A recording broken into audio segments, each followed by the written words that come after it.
Hello, YouTube. Welcome to the video.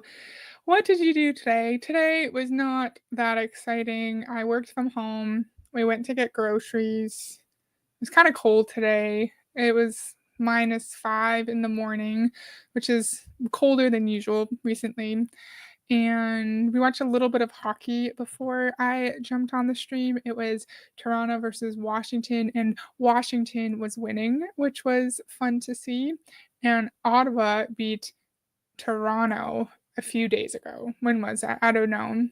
And I like Toronto. I do because they're very talented, but it's also fun to see underdogs like Ottawa beat an actual really good team like Toronto. But do you guys have you guys been watching any NHL? I see Mr. Ranger Lab is here. How's it going? It's lovely to see you. We have a good video planned today, but before that, something exciting has happened. Hi, Paige Actress. If you've been here for a while, I did a video on the Professional Women's Hockey League months and months ago, and they have their new jerseys. Anastasia's here. Anastasia, PWHL has their new jerseys, and it actually has proper logos and like colors, and it's really cool. And I want to show you. I wanted to show you the actual like click on each jersey and have a big picture, but my computer's being really slow, so we're just gonna do it this way instead. But I'm excited. I'm not sure which one I want to get. So last year they just had the names of the cities across the jerseys with no logos, and they have names now and logos and proper jerseys. I'm not in love with all of the names, but you can't really see it back here. That's Toronto Scepters. Minnesota Frost here. You can't see. So from left to right, Toronto Scepters, Minnesota Frost, Montreal Victoire, Boston Fleet, Ottawa Charge, and then the New York Sirens. I prefer Toronto, but I don't really like their jerseys. And I also obviously like Montreal because there's plenty of Canadian Olympians on Montreal. And I'm thinking I'm either between Montreal and Toronto. And it's really cool because I was worried that it was just going to be the logos kind of like printed on and it wasn't going to have the proper stitching, but it has like it's embroidered, stitched on, and it's actually looks quite nice. And you can't really tell from this picture, but it looks quite cool, and it looks to be really high quality. It's $160 Canadian for a blank, and a lot for a customized one. And you can only get a few names customized, like the big Olympians. But it's very exciting, and I think I want to get Montreal, and it's really cool because the Montreal jersey, the away instead of being home, it's kind of beigey. And I think it's really cool. I think my favorite jerseys in the order, I like Montreal, and then the purple Minnesota, and then the blue Toronto, and then Boston, Ottawa, New York. I don't really care about because the Boston Fleet, the green, the one second to the center, that's just normal. Like I don't like the green. I don't like the logo. I think Boston Fleet is a cool name, but I don't like the logo. Yes, the Toronto jersey is leaf-like. It sure is. So that was a little preamble to the start of our video because I was excited. Hi, Lori. Nice to see you. Thank you for joining us. Today, I'm excited to do a video on we used to do a lot of videos on this guy. It's on a channel called MLM for CEOs. He is a consultant for people who are either CEOs of MLMs or who want to start their own MLM. And he's talking with two men who own another MLM consulting firm about expanding to international markets. And I thought it was a super interesting video topic. This is the name of the MLM consultation firm. Hi, Tori. Nice to see you. And these are the two men that our friend, old friend of the channel, Richard Sletcher, is going to be talking to. Or I have it. Do I have it zoomed? Because it looks kind of weird. Who's Christian? They don't have Christian's picture. Anyway, so this is Mark. Mark and Christian are the men who are going to be in the video with Richard. They own this consulting firm called Dissect. And Mark is an American based in Munich, Germany. Mark is a 30-plus year executive veteran in both single and multi-level direct selling, with leadership in 43 European and Asia Pacific markets, as well as global strategic corporate steering.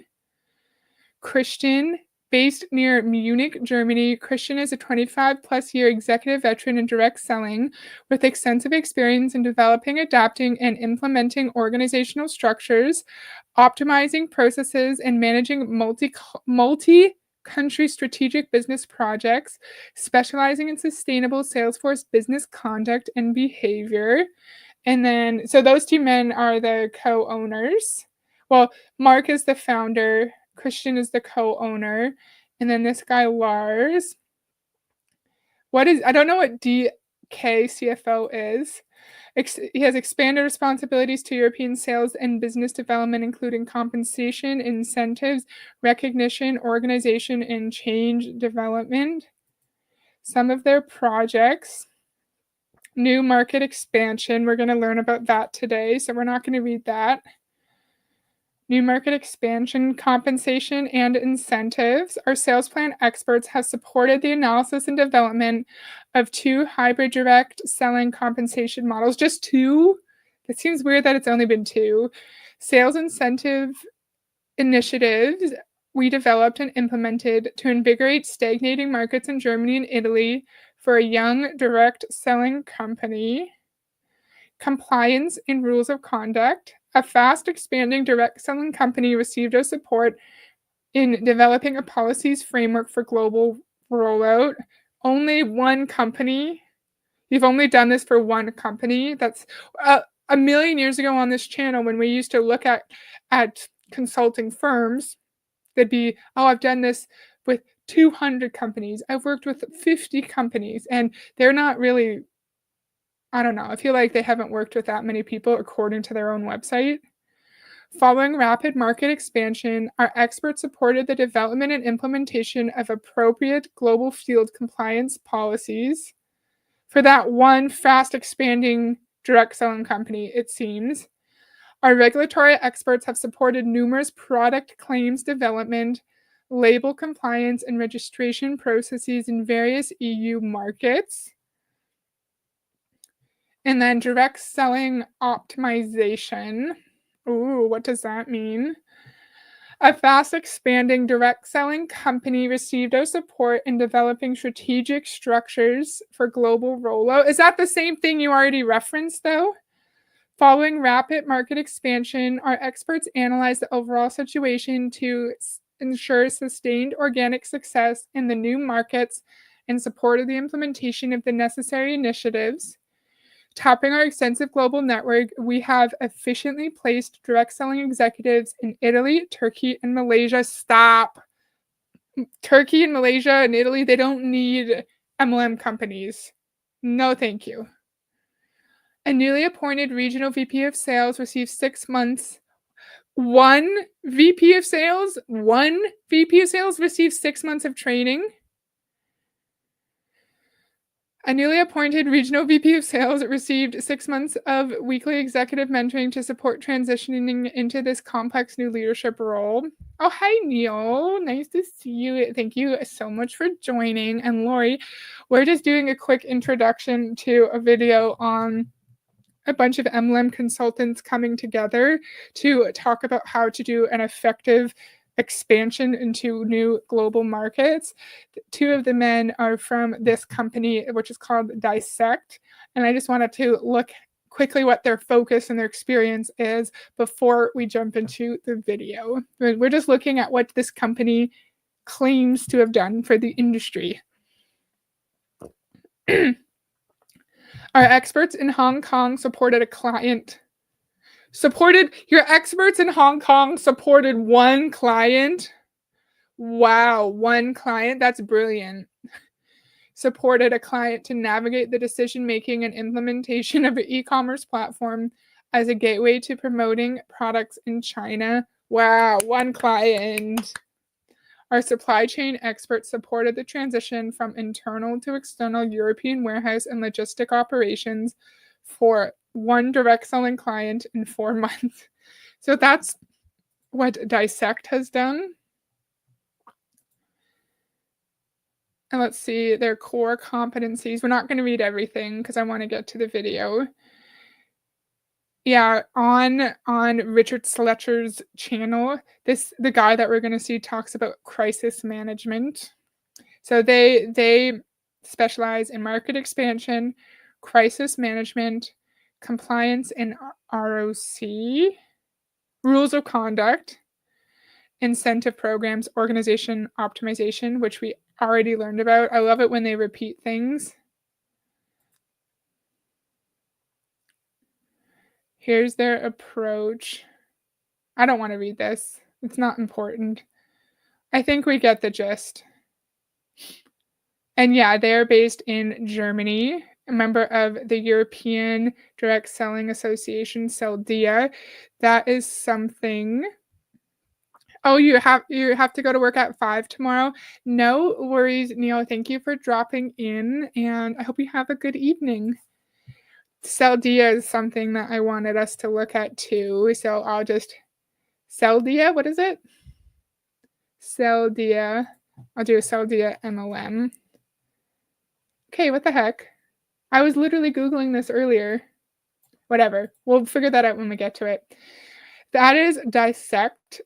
No. And now we're going to react to a relatively short video, but I thought it was super interesting.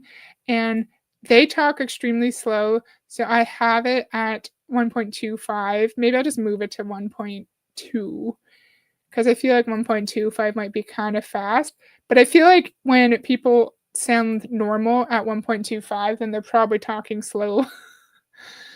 And I have the subtitles on as well. I'm excited. This is like the videos I used to do a million years ago that were really fun for me. And then I stopped. I couldn't figure out other topics to talk about. So I was excited that this one came up. These are tips for an MLM CEO who wants to expand their business into global markets. Let's go. The network of associates that we have that we work in and call upon, depending on the project, are not limited to just sales and marketing or to general management. Product registration, whether it's supply chain, IT, social media, everything, all of our network of associates who we work together with on a regular basis on these projects, they're all from direct selling. You would think that they'd be all from direct selling because you are a direct selling MLM consulting firm and you were on a direct selling MLM YouTube channel called MLM for CEOs. So yes, all your network of colleagues should be from the industry that you're representing, sir.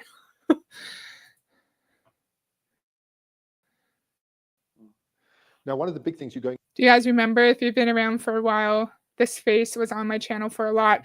He has a bunch of videos on his channel where he talks about all the different kinds of MLM compensation plans, and we went through most of them. And my dad, oh no! Okay, I guess my camera's turning off. And my dad watched them later and was like, "That was really good, really interesting, but boring." But yes, if you're a friend of the channel, you would recognize Richard Sletcher here. Into a new region, one of the big things, Christian, is to make sure that you're not falling foul of the law. Obviously, if you're expanding into new regions, you need to make sure you're following the law. Let's let him talk, and I have some things to say after. Sorry. You know that every T is crossed and every I is dotted, because if you don't get your legal side sorted out, if you're not compliant with the laws, and that can sink you. Yeah, I think there are multiple aspects regarding compliance going to a new market. I think that's the company side. We can hear him okay, right? Because I feel like they seem kind of quiet. Can you guys let me know if he's too quiet and you can't hear, or if he's too fast as well? Maybe I'll just, because he has a relatively heavy accent, so maybe I'll just go down to 1.15. There you go. The legal side, tax side, registration, the company, setting it up properly, etc.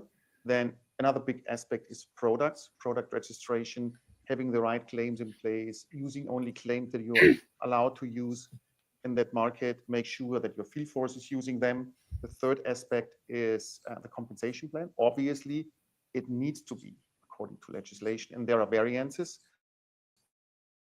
And in all those aspects, there are variances in the markets. Even in the EU, you think, okay, EU is considered one market, we can live, we can travel, whatever.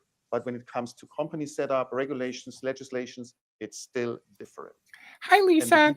We're just looking at three men who are part of different MLM consulting firms talking about how complex it is to expand your MLM as a CEO into a new global market. They're talking about how important it is to fully understand the legal landscape before entering into a new market, because if you make one small mistake, then your business in this new country could be at risk. And remember, it's not from the perspective of the consultants, it's the C-suite or the founder. And of course, this is just a sales pitch for Dissect. We've seen that one of their main specialties is global expansion. So they're just going to tell us about how much knowledge they have in the area and about how we need to go to them and not anyone else. Because if we just go to an average lawyer, they're not going to understand the intricacies of the MLM model, of course. So we can only go to Dissect. That's the name of the firm that this man's from. Devil is in the detail. And you can have it right in one country and think, well, everything is perfect here. You go into another country and suddenly those rules can bite you. I mean, you know, you've got some horror stories, I know. Let's hear a horror story. There were cases in a Southern European country where the company basically made a mistake and created an environment which made all the distributors at the beginning to so-called agents, which is a total different legal business model that was what is originally the intention was. And it was. How interesting is that? Apparently calling your distributors agents instead of distributors or coaches is a really bad thing to do in Southern Europe in the MLM context. And Richard, he is based in South Africa, and he's going to talk about how it's also a huge negative to do that in South Africa as well. And you wouldn't think it would make that much of a difference what you call them, but apparently it does. Let's see if my camera's working. What happened? Look how silly that is. Oh man, my hair actually looked nice today. It was very, very difficult to draw that back and make thousands of people understand that they need to change their contract with the company, which also already was existing. So you have thousands and thousands of distributors who signed a contract where they were called agents, and then because of an oversight from the CEOs, they have to sign new contracts with their new, I guess, distributor name. That's an oversight on the CEO part. That's just an example of not having all your ducks in a row before going into a new market and calling them something that you shouldn't be calling them in that market. And that's, of course, why we need to be with a Dissect Consulting. The same thing in South Africa. If you call a couple of things, if you call your person an agent, or if you tell them that they may not join another company, or they may not go out and sell another product, or then automatically you are deemed to be their employer, and you have to take up PAYE, you have to pay the minimum wage. So in actual fact, if you get it wrong, it can have far-reaching and devastating ramifications, because suddenly you're employing 35,000 people and paying them all minimum wage, which, you know, probably not the thing that you want to do. Now, isn't that funny? In the South African context, we want to make sure we're not using the word agent, because that turns all of our distributors into actual employees. And then we have 35,000 people that we have to pay minimum wage for. And that's not a situation that any of us want to be in, because we know that a huge positive for the MLM business model from the CEO perspective is that we have thousands and thousands of people who are not only paying us to volunteer for our company, to work for our company, but we don't have to pay them. We only have to pay a tiny portion. We only have to pay a tiny portion of our employees. We can just say, well, they are contractors. We don't actually employ them. But yeah, oh no, you might have to actually pay people to work, right? How shocking. And yes, if someone's working for you, they should be paid the minimum wage. They should be compensated for their efforts, despite their qualifications or their skills or their experience in an area. Everyone deserves to be fucking compensated. And to hear him say something like that is comical. It's not make sure you get the wording right so you're in legal compliance. It's make sure you get the wording right so you don't actually have to pay your distributors. So you don't have to label them as employees. That is annoying, Richard. There's a term in the German language called Hearing this man talk, do you guys watch The Office and what is it, Robert California? Robert California sounds very similar to this guy. I feel like they have very similar voices. Do you guys know who I'm talking about? And if so, do you agree? Scheinselbstständigkeit, which is I guess a quasi self-employment in a sense, and basically the law says that if you are self-employed, then you must have multiple sources of income. You can't just have one source of income if you're self-employed, or you will be deemed an employee of that company. And that particular law is very sensitive especially in multi-level marketing. And these people really have a thing to do with. You have to be very, very careful with every word that is documented and put in paper, so you don't cross that line, and really make sure that your bonus systems and the way you handle the payments and so on and so forth, that they all are in. How interesting. Another way to avoid having to treat people as employees is if they're self-employed, they have to get multiple sources of income according to some German law. But I don't understand how you avoid that is from an MLM CEO perspective, because when they're in your company, you can't control if they have other sources of income. And if they don't have other sources of income and they're considered to be self-employed, then they're automatically an employee of your company. And then would you have to pay the minimum wage as well? I don't understand. But getting themselves into trouble. Yeah. And this is where you don't know what you don't know. You're starting a company like this, you actually need to get expert help. You know, I think there's another very important aspect when you go to another country or you plan a global rollout or a multi-market rollout. You might know the regulations and the legislation. And in your home market, you might use and you might know how it's applied in practice. In other markets, it can be totally different. So in one market, you might get a warning for something that you do, and you are used to know that, and you are willing to take the risk and you do it, but that doesn't mean it's the same in a new market. So you could be fined for that, you could whatever, you could lose your license. So be very apparently in your home market, you get a warning and you know, oh, this law isn't applied too intensely, so I'm just going to take the risk and ignore that warning. But then if you go to another market, that same warning could turn into you being fined. That's just interesting, right? If we know that we're not in compliance with the laws of whatever country we're operating in, shouldn't we want to be in compliance and follow the law and respond to those warnings? That seems a little bit weird. And yeah, you don't want to lose your business license, or you don't want to have to close down because whatever regulatory body is coming at you because you're breaking the law. Shouldn't matter how the law is applied. I don't know. Maybe I'm overthinking it. careful. The one thing is, you know your legislation, you know your regulation, but you really know how it works in practice. yeah. And again, we need really specialized assistance for knowing how MLM related laws apply to legislation and practice, because I think Richard says this in this video, your average lawyer may not know, and you need specialized people, and Dissect are the ones to help you expand your MLM into other networks. For that, you need expert advice. Yeah. And the thing is, you can't just go to your local lawyer or your local accountant or your local business broker and say, hey, listen, tell me what's going on here. I recently went through a due diligence with a very, very reputable company.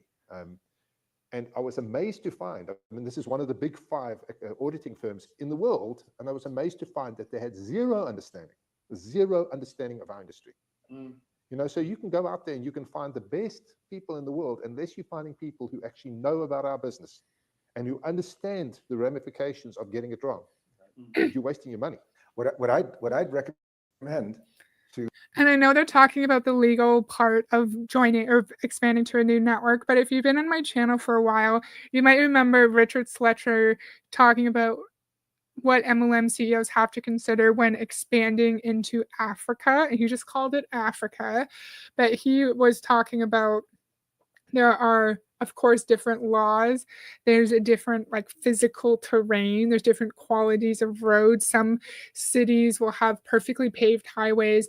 Others might have more country roads. And so it could be harder for individuals to receive their packages in certain parts of the continent.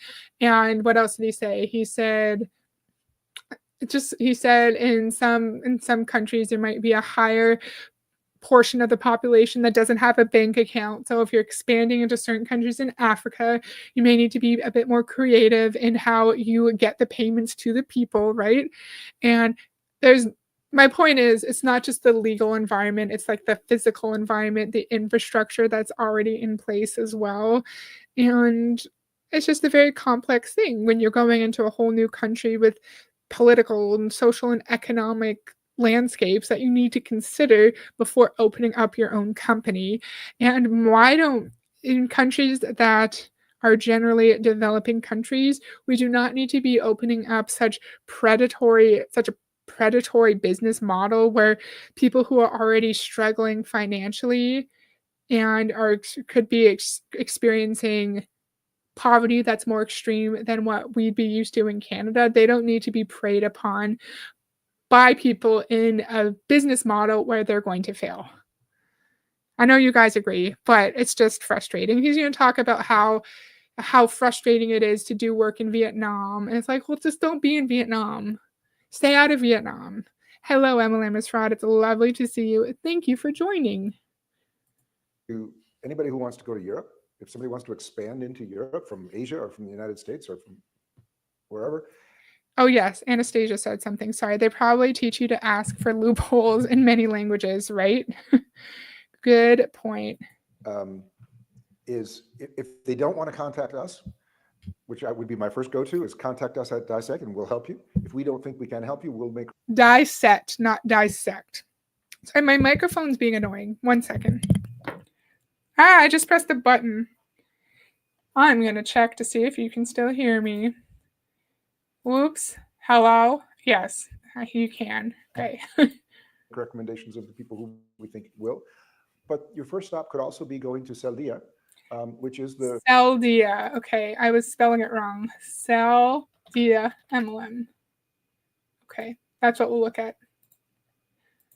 The European Direct Selling Association in Brussels. And under Celdia, in addition to all of the member companies, there are also preferred suppliers who have been vetted and approved to be on the Celdia website. And those are all people who, there you will find lawyers who know direct, there you will find accounts, so on and so forth. Recommendation I will make for thinking about going to Europe, but you should call out. Okay. Oh no. Stop. I want to share this tab instead.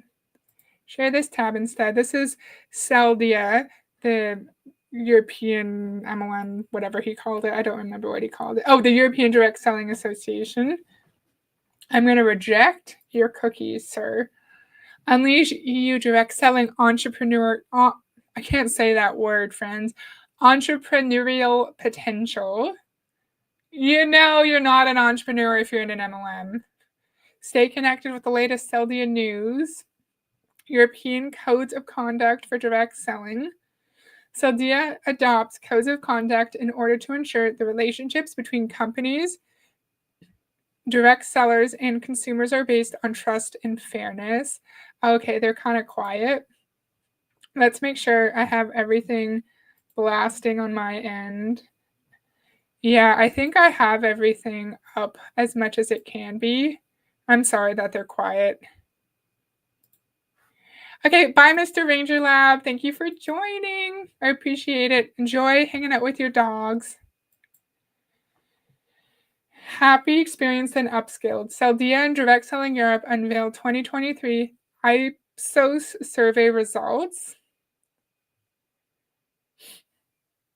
There's an EU consumer policy. They say they advocate for harmonized consumer protection reinforced by effective enforcement reinforced by effective enforcement alongside initiatives to protect and promote entrepreneurship and skills. It's not entrepreneurship, my guy. It's not. There's an EU consumer policy. A robust enforcement of consumer protection rules is essential to ensure a high level of consumer protection and a level playing field in the EU. That's kind of funny. Consumer protection and MLM, consumer education and MLM, do not align at all. Entrepreneurship is vital for economic growth, job creation, and social inclusion. MLM is not an effective source of job creation because 99% of people aren't getting paid. People are going into debt. The digital transformation, COVID-19 pandemic, and climate crisis are transforming how we work, learn, and engage in society. Okay. Join Saldia for strong representation of direct selling in Europe. And I can't read what this says. What are these?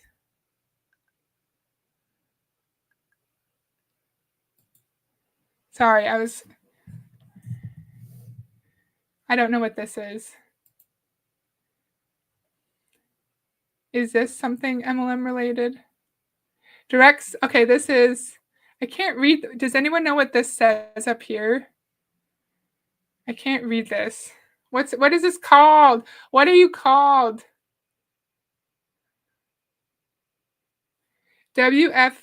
WFDSA, based in Washington, D.C., is the leading international non-governmental organization representing direct selling industry worldwide as a federation of national direct selling associations. Here are their members all over the entire world. Let's click on About Us. Right, Lisa? I hope you would check out all the regulatory stuff before you made the decision to move to a new country, right? Let's look at WFSDA leadership. Let's see the CEO Council. Oh, interesting. The CEO Council consists of CEOs of the leading multinational direct selling companies. It is the forum where global leaders of direct selling companies can come together at the highest levels to meet. Why is there a comma there? Come together at the highest levels to meet and discuss key initiatives. So members of this committee include, let me zoom in so I can actually read this. Robert Barnett is the chairman he's at the, I don't know what the Hacienda campus means. Shaklee Corporation Hacienda campus. Chief Executive Officer of World Federation of Direct Selling Associations, Temula, I'm sorry, I can't pronounce the last name. Lam Yu from China, CEO of Infinitus Global. Dr. Dora Han, Best World Lifestyle PLT Limited from Singapore. Joseph Mills, Assistant Treasurer, Industry Relations. Oh, she's the Assistant Treasurer of the committee from the Shaklee Corporation. And then Ryan is the President and CEO of Nu Skin Enterprises. Of Natura Cosmetics, this man's from Brazil. Dr. Andres Labs from Germany. LR Health and Beauty Systems. CEO of Sensi. CEO of For Life Research LLC. Amway. So apparently our bestie Doug DeVos was the past chairman of this committee. New Image Group Limited, Atomy. I don't know what any of these companies are, but they're all international. Tianchi Health Products, Herbalife Nutrition. How interesting. Just International, Oriflame. PM International AG. How much longer is this? Okay. Oriflame. Mary Kay Cosmetics. CEO of Senegens. CEO of USANA, of Arbonne. And then Mr. Michael Nelson, CEO of Amway. Wow. We definitely went on a bit of a rabbit trail, but that was interesting. Board of Delegates. We don't need to know Board of Delegates. Let's see what the committees are. Let's just look at advocacy, then we'll be done. So they advocate on industries behalf globally, develop and strengthen relationships with key external stakeholders, and promote the industry's image. Here are the key initiatives. Conduct educational, consumer, and academic programs. Bullshit, bro. Socioeconomic impact studies. What are those studies finding about how harmful the MLM business model is for every country, everywhere? Reputation building studies, corporate social responsibility, annual reports, media outreach, global women's economic empowerment initiatives, Asia Pacific cooperation, consumer education and protection initiative. Okay, cool. That was it's the World Federation of Direct Selling Associations. Okay, cool. Well, we're learning new things. We went on a bit of a rabbit trail, but it's all related. Let's go back to the video. I love learning new shit. It's fun. Okay, let's go. Yes, absolutely. That goes without saying. Well, look, the issue, if you go there, what you're doing is you're getting one person here, one person there, one person there in various different areas of the business.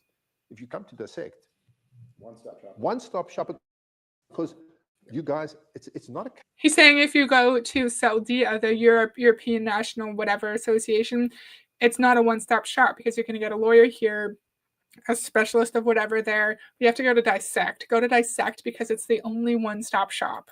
Case of we are specialists in MLM. You've lived it. You've been there. You've been out in the field. You've actually recruited people. You know every aspect of this business from end to end. I mean, you guys have run a multi-billion-dollar operation in Europe and the East.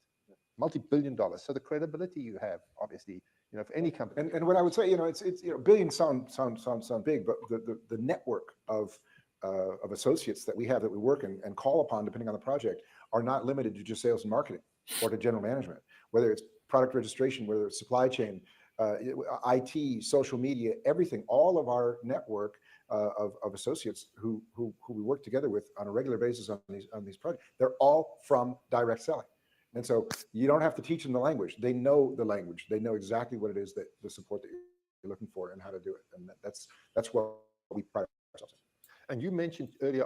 Again, that's not unique. If you've been on my channel for a while, when we used to look at these consulting firms, every CEO or founder of these firms has decades and decades of experience in the industry. They know lawyers, they know big names within the industry who have all the knowledge, know the lingo, know the regulatory restrictions that are placed on the industry. This is not unique to Dissect at all, because we've learned on this channel that there are several sub-industry, sub-sectors that have to kind of coexist to make MLM stronger, right? There's so much support for CEOs.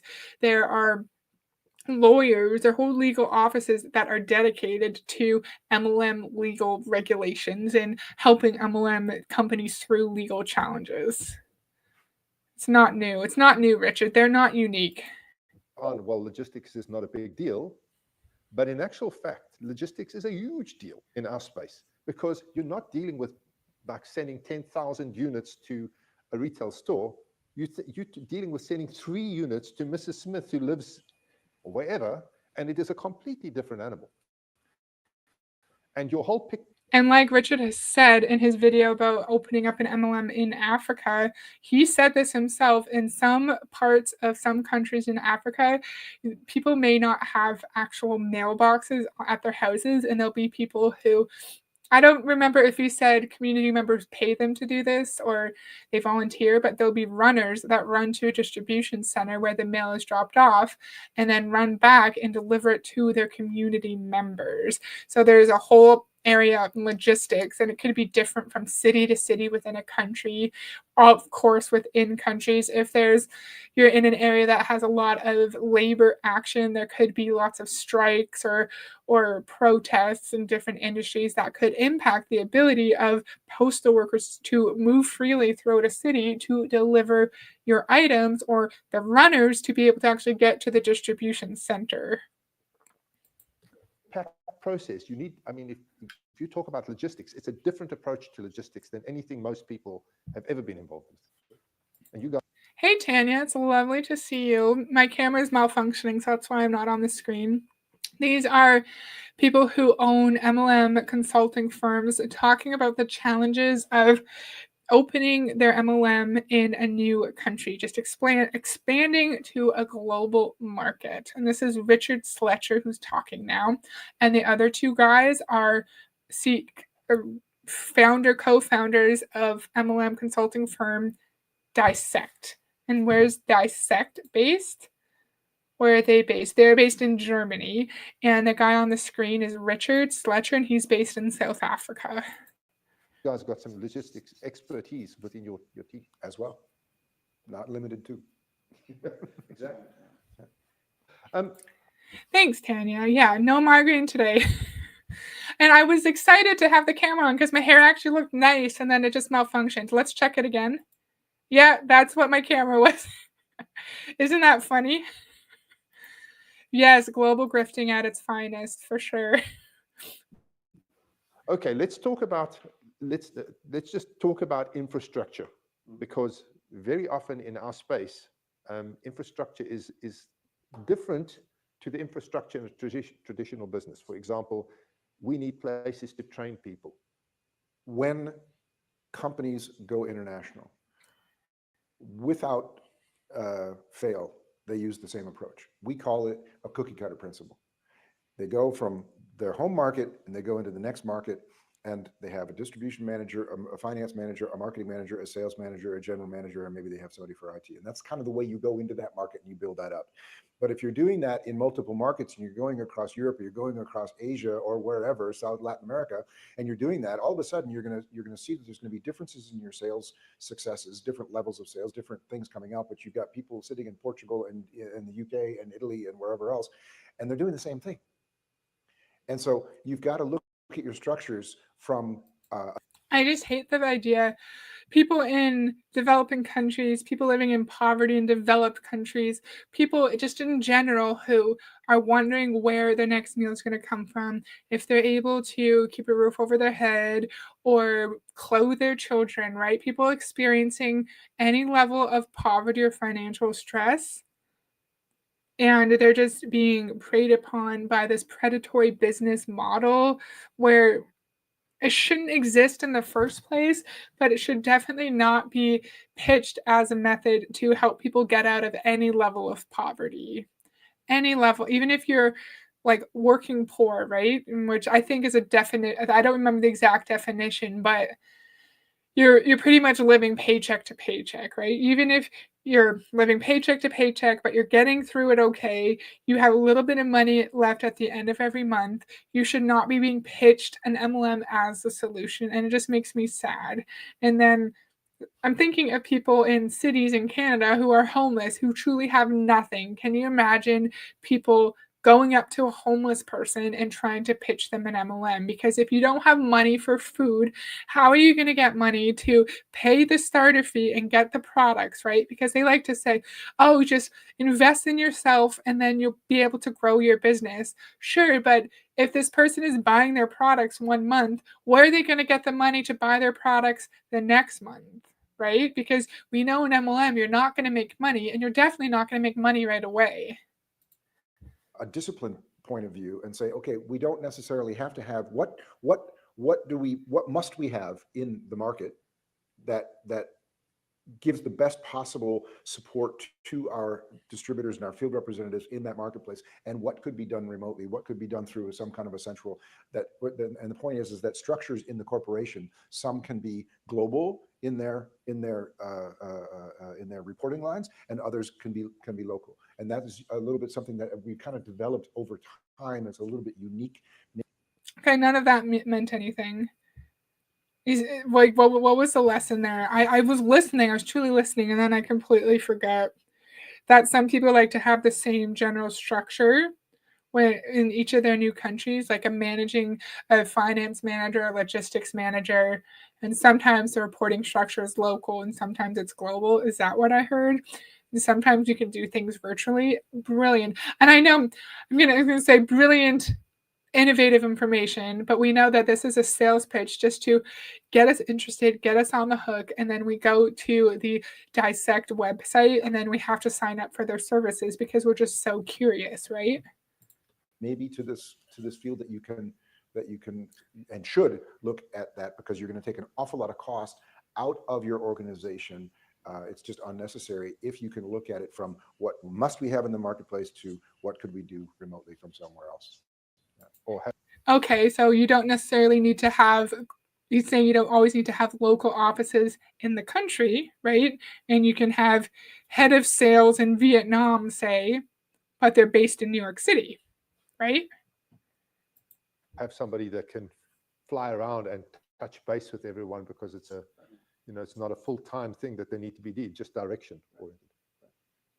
Yeah, but it's not an easy thing if you are a newcomer to define the right level of what is local, what is regional, and what is global. Yeah, but that's where you guys come in. And I Okay, then maybe that's his point, that you don't necessarily need to have local offices. Maybe you could just have regional offices, like certain parts of Asia. You could have a Southeast Asia office. You could have a Latin American office, or Central American office, or West African office, or maybe just stay out of Africa and South America. Maybe just, I wish this industry just didn't exist. We shouldn't be talking about how we're structuring our regional offices. We shouldn't. I just wish this wasn't a thing. I wish MLM was not pitched as a fucking solution to financially vulnerable people. I recommend to have this conversation with somebody who is from our industry, and not with one of the big five, for example, that would come in and charge a horrendous amount of money to just basically. What's the big five? He says we have to have these conversations with someone in our industry and not just a member of the big five. I don't know what the big five is. We tell you that since you're already decentralized, you need to be centralized, and if you're already centralized, you need to be decentralized. And if you just do that every 5 years, you're going to have a restructuring taking place every 5 years, because that's this. Okay, decentralized. Does that mean? Okay, controlled by several local offices or authorities rather than a single one. So I'm assuming a centralized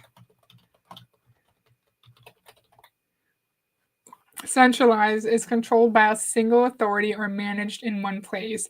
He's telling us to not go to the big five, whatever that means, because they're just going to tell us the opposite of what we're doing. If we have multiple regional, local offices, they're just going to say, well, you need to centralize. You need to have just one office.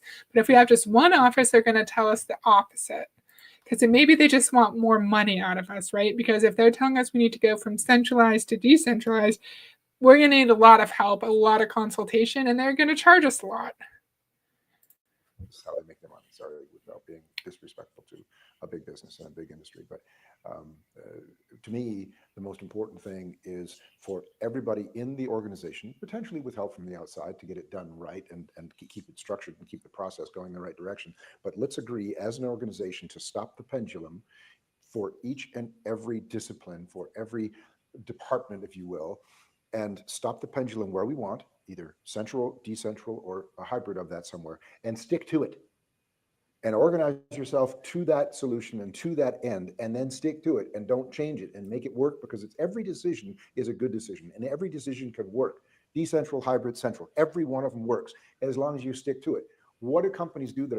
I wonder what's an example of a centralized MLM, one that does not have any regional or local offices, right?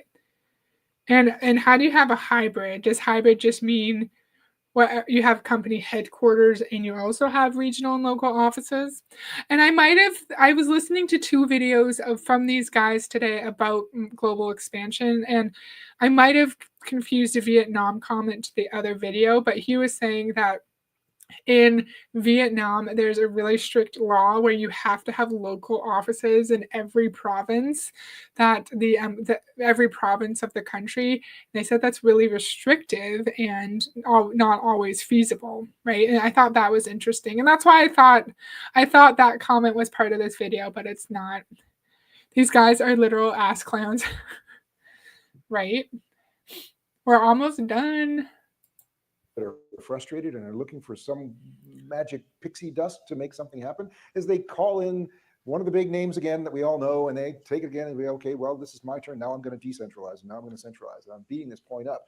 But it's so frustrating to see the millions and millions and millions of dollars that are going out the door and ending up in Chicago or New York or wherever else, and being paid in big bonuses to other companies' employees instead of into our employees, because we just didn't stick with what we had decided 3, 4, 5 years ago, and we thought, okay, now it's time to change it again. Blah. That was a long breath, but it's something that is really, really important, especially if you're talking about an organization that's starting to get big and going global. You might be, I'm making these comments about companies that are probably already a $500 million or $1 billion in size, but there's a lot of those guys out there as well. What did we learn? I would love it if my camera came back on. Nope. I'll just keep it off. What did we learn? We learned that if we want to expand our MLM to a new global market, we obviously need to understand the legal landscape, because if we get a warning about illegal noncompliance in one market, we could be comfortable just accepting the warning and moving on. And then in another market, we could get shut down or fined. We also need to determine if we want the structure. We also need to determine if we want the structure of our MLM in the new industry to be centralized, decentralized, or a hybrid model. And we learned that certain MLM consulting firms will just tell you the exact opposite of what you are, so they can charge you lots and lots of money for you to work with them and get to the opposite model than what you're working on now. What else did we learn? We learned that we have to be careful with the wording that we use, because in South Africa, if we call our distributors agents, and if we call them agents and we say that they can't sell for another MLM company, that means that if for some reason that they are automatically employees according to Richard Sletcher, and that we have to pay them minimum wage, and paying 35,000 people minimum wage is not sustainable for an MLM CEO, because we know this model is genius for the CEOs, because if they don't have morals or ethics, you have thousands and thousands of people paying you to work for your company, and you only have to pay a tiny portion of them. You don't pay wages, you don't pay retirement or bonuses or overtime. It's genius for the CEOs at the top. My son was in Vietnam helping real small businesses be prepared to expand into Canada. That's amazing. I love that. That's awesome. Yay. That's cool. What else? I feel like that's all we learned.